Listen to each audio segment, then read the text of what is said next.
حضرت جنید بغدادی رضی اللہ تعالیٰ عنہ نے اپنے مرید کو ایک صندوق دیا، کہا بیٹا اس کو لے جاؤ اور دریائے دجلہ میں پھینک آؤ اور سنو اس کو کھول کر دیکھنا اس کے اندر کیا ہے۔ کامل مرید وہی ہوتا ہے جو شیخ کے راز کی حفاظت کرے۔ مرید نے صندوق اٹھایا اور دجلہ کنارے پہنچا، جب صندوق پھینکا تو کیا دیکھا کہ پانی نے آغوش پھیلا لی اور راستہ دے دیا، اپنی آغوش میں صندوق کو ادب سے سمیٹ لیا۔ بڑا عجیب منظر دیکھا کہ صندوق پھینکا تو پانی کھل گیا، تو واپس آیا اور شیخ سے کہا حضرت یہ منظر میری آنکھیں نہ دیکھتی تو کبھی سوال نہ کرتا، اب مجھے تسکین نہیں آئے گی جب تک آپ بتائیں گے نہیں۔ مجھے بتایا جب صندوق میں تھا کیا جس کے لیے پانی نے بھی راہیں چھوڑ دی۔ تو فرمایا بیٹا تم نے منظر ہی ایسا دیکھا ہے، اگر میں راز سے پردہ نہیں اٹھاؤں گا تو تمہیں قرار نہیں ملے گا۔ سنو، میں نے 12 سال کی محنت شاقہ سے تصوف کے اسرار و رموز پر ایک کتاب لکھی اور پھر 12 سال اس کی نوک پلک سوارتا رہا کہ اس کا کوئی جملہ شریعت کے مزاج سے متصادم نہ ہو، شریعت کے مزاج سے ہٹ کر نہ ہو۔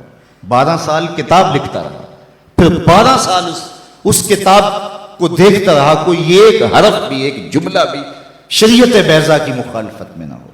حضرت سیدنا عمر رضی اللہ تعالی عنہ کا ایک قول ہے، اور مبلغین کے لیے، علماء کے لیے، پیران طریقت کے لیے اس میں بہت روشنی ہے۔ آپ فرمائے یہ نہ دیکھو کہ تمہاری وجہ سے کتنے لوگ ہدایت پہ آئے، یہ دیکھو تمہاری وجہ سے کوئی گمراہ تو نہیں ہوا۔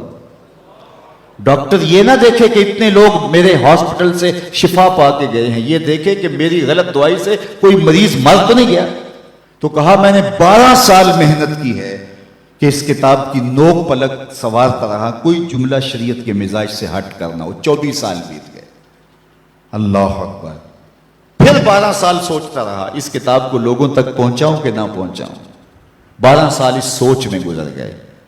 آج 36 سال گزرنے کے بعد میں نے فیصلہ کیا کتاب اللہ قرآن مجید کے ہوتے ہوئے لوگوں کو جنید کی کسی کتاب کی ضرورت نہیں ہے، اور یہ جو تم صندوق میں پھینک کے آئے ہو یہ میری 36 سال کی کمائی تھی۔ تو کتاب سے وابستگی اختیار کرنا، کتاب اللہ کے ساتھ تمسک اختیار کرنا، یہ تصوف کا وہ ضابطہ ہے جو صوفی کو حقیقی صوفی بناتا ہے۔ کہ دوسری بات والاقتداء بسنت رسول اللہ صلی اللہ علیہ وآلہ وسلم، حضور کی سنت کی اتباع و اقتداء، یہ دوسرا کام ہے جو صوفی کے کرنے کا ہے، اور جس کی طبع میں یہ چیز راسخ ہوتی ہے اور اپنے سالکین کو یہ چیز سکھاتا ہے کہ ان کی طبیعت میں حضور علیہ الصلوۃ والسلام کی سنت کو راسخ کر دے، حضور علیہ الصلوۃ والسلام کی اتباع ان کے اوپر لازم قرار اس انداز سے دے کہ ان کی نشست و برخاست حضور کی اداؤں کی مطابقت میں ہو۔ خلاف پیمبر کسے را گزید، ہرگز نہ خواہد بمنزل رسید۔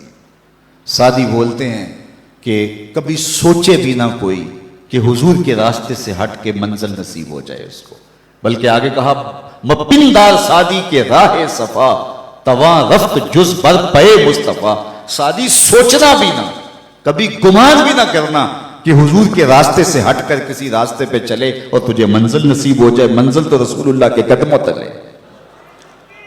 تو اس لیے منزل تک پہنچنے کے لیے حضور علیہ الصلوۃ والسلام کی اتباع کرنا ہوگی، اور یہ صوفی کے مزاج میں چیز راسخ ہو تو اس کا تصوف حقیقی تصوف ہے، اور وہ حقیقی رنگ کے اندر آگے بڑھا۔